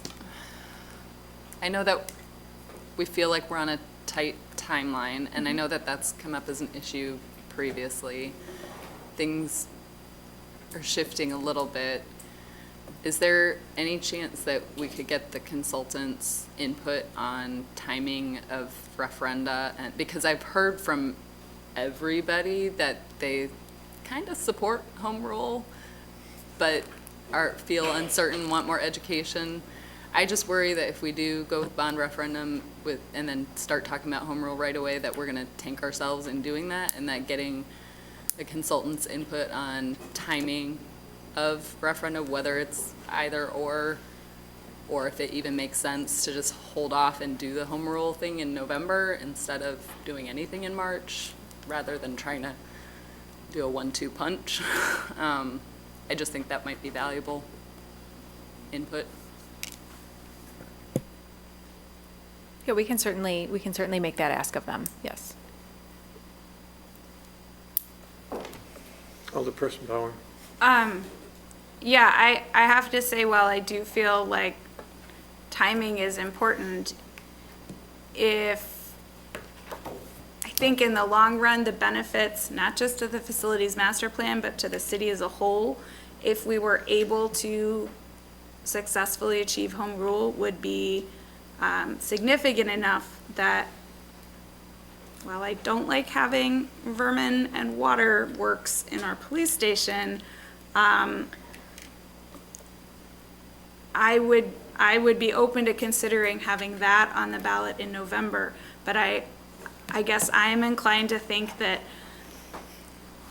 if we get one ballot initiative passed, the idea that we would in the next election be able to get another one passed, it seems more uncertain. I'm not an expert. I'm willing to hear from an expert that is a great strategy, and I'm willing to be convinced. But I guess it does seem like there is, again, with trepidation, support with education for home rule, and I think a delay of March to November, while it is not ideal, is not actually a huge amount of time. It does seem to me that the March election is actually a good one because it's a primary. I think it draws people for different reasons. I think things are likely to be very exciting in November. And I don't know that people will have as much bandwidth for thinking about this local issue then. I don't know. I'm very open to being educated about the optimal timing, but I guess what I recall, and I've not gone back to watch the meetings, but what I recall from when the consultants were here is that you just have to commit to the education. And then as long as you commit to the education, really, most of the time, if you follow their advice and you do a proper, thorough education, then they've been successful. And, Alderperson Marks brought up the county's tax increase, and I saw no education campaign whatsoever. So I feel like that, again, if we're going to try to compare apples to apples, I think I saw that tanking right away because they did not seem to have a robust enough plan around how to help people understand why they were asking for it. So if you don't understand why, most people, of course, are going to say, no, I don't want to give you more of my money. So I mean, I guess this is just, I want to know more. Thanks. Thank you. Alderperson Kilbarton. and One last Maliki. comment. As it relates to home rule, I think that all of us would be open to home rule. I think, though, that if we're looking at using home rule as a method to fund future projects and executing the master plan, then what we really need to show the community when we offer home rule is what the vision or the 5 to 10 year plan is as far as our facilities, so that they know that, okay, rather than to come back to you on a regular basis with referendums, give us the authority to move forward. We've successfully built this jail or this police station. Now, give us the authority with home rule to undertake these 3 or 4 projects over the next decade. And this is our timeline, and this is the vision. Right now, we don't have a vision for anything else, but we're asking for the funding to do it. Let's give them the vision first before we ask for the resourcing to do it. And that's all I'm saying. I think as it relates to a March referendum, let's employ the KISS theory. And I think that's as simple as it can get. That let's not confuse the electorate. Let's give them something simple, then develop a well-defined plan for the next 5 to 10 years and how we're going to execute this master plan. And we got a lot on the table. There's no doubt about it. But if we start saying home rule, well, then what are you going to build next? Well, we haven't really thought about that. Or we don't know quite sure, that we still got to develop those plans. Well, that opens you to questioning. So that's my thought. And again, I think we're all behind the police station. Let's get behind it. We got 10 votes probably for that. And then let's talk more about home rule, gather more information, and then develop the long-term 5 to 10 year plan as it relates to these other facilities. That's all I got. Thank you. Alderperson Maliki. I just had a quick question, and I don't know if it's germane to the actual conversation. We're talking about the bond language, but if the bond referendum goes through and is successful in March, is there an idea with staff about when are they planning for, like, summer 2026 to be started on the project, or is there any sort of thought process, or goals in that respect? Yes, or? specific to the police facility, yes, because again, the council authorized them to begin working on aspects related to the police department. So there is, and you'll be receiving a report on that very soon. Okay, thank you. Yeah, thank you.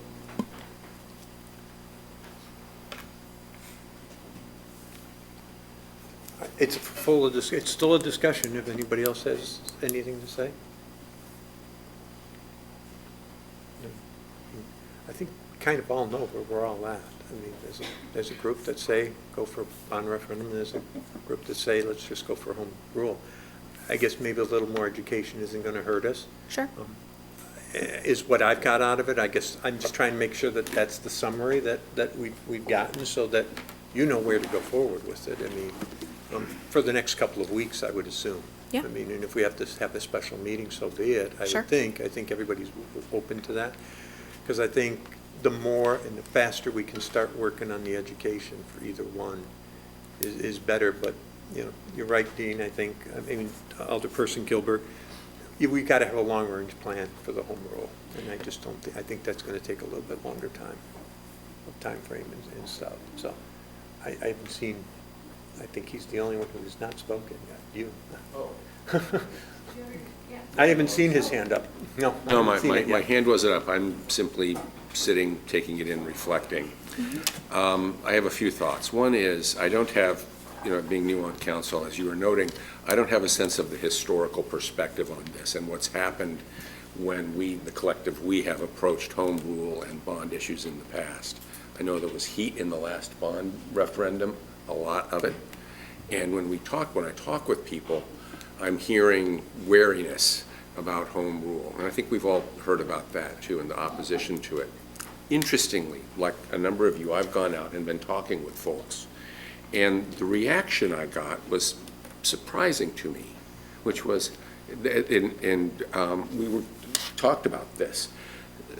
We trust city council to be thoughtful with your budgets.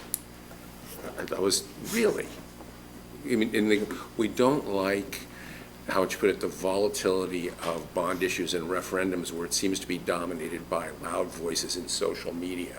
We like that you are thoughtful about budgets. And I was like, that was not what I thought I was going to hear. So I'm in the midst on these two. There's a certain parsimony to having a bond issue where it goes right to the issue of the police station. People know what it is, and if we keep it simple, clear, and as best we can, cost effective, I think people will support it because it, like you say, it sells itself. I'm also hearing, and I'm becoming more and more convinced of the long-term value of home rule. But I think both of the colleagues here are quite right on this. This is going to be a heavier lift. It's going to require education and really selling not just why it's a beneficial thing, but I would say a very clear vision of what it involves, looking out to a longer horizon, what the demonstrated, coming back to your point, the demonstrated value that we're going to execute this well. And this is where starting with the police station would be to our benefit, where it comes in quickly, under budget, and it's a beautiful thing. And I'll just put a 2 cents worth out. If we can sell the property, if we can generate some revenue that we can then put against future development, then it looks like we really have the city's financial best interest in mind. And we would. And at that point, people, I think, will look at us and say, something, you're doing just what we thought. We can trust you with our dollars. So my feelings on this are evolving. That's why I'm just sitting back and watching and listening. But like I say, what I've heard from residents was a bit surprising to me, and encouraging. So we'll see what we can do. Anyway, that's my thoughts. Thank you. Have you got enough direction, I guess? So just in terms of, it does seem that there's consensus that additional discussion is warranted, and we will work to get the additional resources to facilitate those conversations in terms of the consultant, timelines for the police department. So at the November 17th Committee of the Whole, if the council is comfortable, we'll work to have that available at that time. That seems to be my takeaway. But again, I truly appreciate the discussion and the feedback that you've provided, and we will continue to work from this point. That was all I had. There's No, thank you. no vote being taken tonight, so it's a discussion only, so. I think you have what you want, so. I do, Okay. yes, thank you. We will move off of that, and the next item on the agenda is public comment. Again, when you're recognized by the chair, please proceed to the podium, state your name for the record, and provide your public comments. Please understand that this is your time to be heard, and the public body's time to listen. No discussion or debate follows that. Sometimes there is follow-up from the mayor or council members, but there will be no public discussion, at least tonight, on that. So does anybody out in the audience have any other additional public comment? Okay, hearing none, seeing none. Any new business from the dais? Hearing none, seeing none. A motion for adjournment is in order. So moved. Motion made by Kasserag. All in favor, say aye. Aye. Any opposed? Unanimous. We are adjourned.